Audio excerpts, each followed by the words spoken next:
So, I mean, the finishing touches then come into it just for you to decide then what you want to put into. So then you can just get your little silver diamantes, separate them out.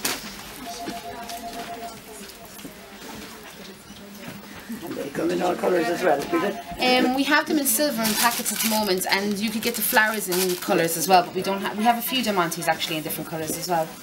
So you can just see you have the tree to the sprig at the top, and then you have your stem running down. So all you're going to do is just twist this, decide the length and how you want them to sit. So just make it a bit shorter. You're just going to loop the end of your wire just by turning it round and around, and just pushing it in. You're creating a little knot, and that's the part that you're going to use to secure it into your piece. Just tighten it with your pliers how you want it to sit. So you can see now I just put that little knot to the end, and then we're just going to get the glue gun. Just put a bit of glue to the end of it. Glue guns are brilliant, they're great. And then we're just going to secure that in. Now again, be aware if you want to reuse or change pieces afterwards, by bringing your glue into it, you're damaging your piece if you want to take it apart afterwards. So you just have to make sure you definitely want to do that.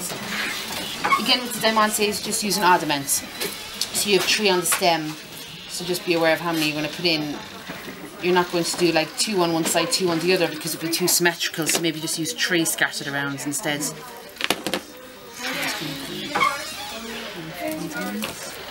you can just see I'm just securing it underneath and just holding it in place. And it's just going into the flower, it's not going into the base at all? It's going in underneath the flower, between the base and the flower, but that's just because you could pull that then out afterwards. If you put it right into the centre of the flower, this flower in particular is done with organza, so it's going to rip the organza the glue would.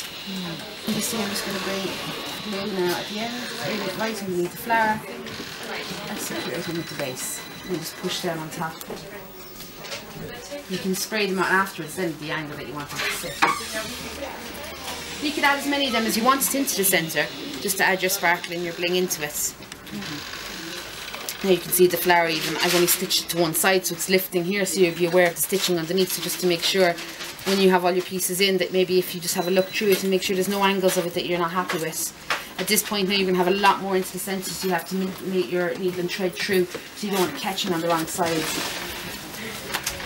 So I just secure the flowers down there. And then the last point is just holding on to your head, so you decide on how you want it to hold on to the base. So I'm just going to cut off my needle and thread there. I'm just going to secure it with a knot. If you want to put a little bit of glue onto the back as well to secure it, then do. You could also cover the base afterwards if you wanted to by just cutting out a circle in felt. The felt won't fray, so if you cut out the circle at the same size as your base, you could just glue that on with your glue gun, and also then up against the head it can be a bit more comfortable, especially if you start putting lots of threads through and different knots and bumps and lumps. You don't want it digging into your head. Comfort's the main thing, so that you can leave it on all day.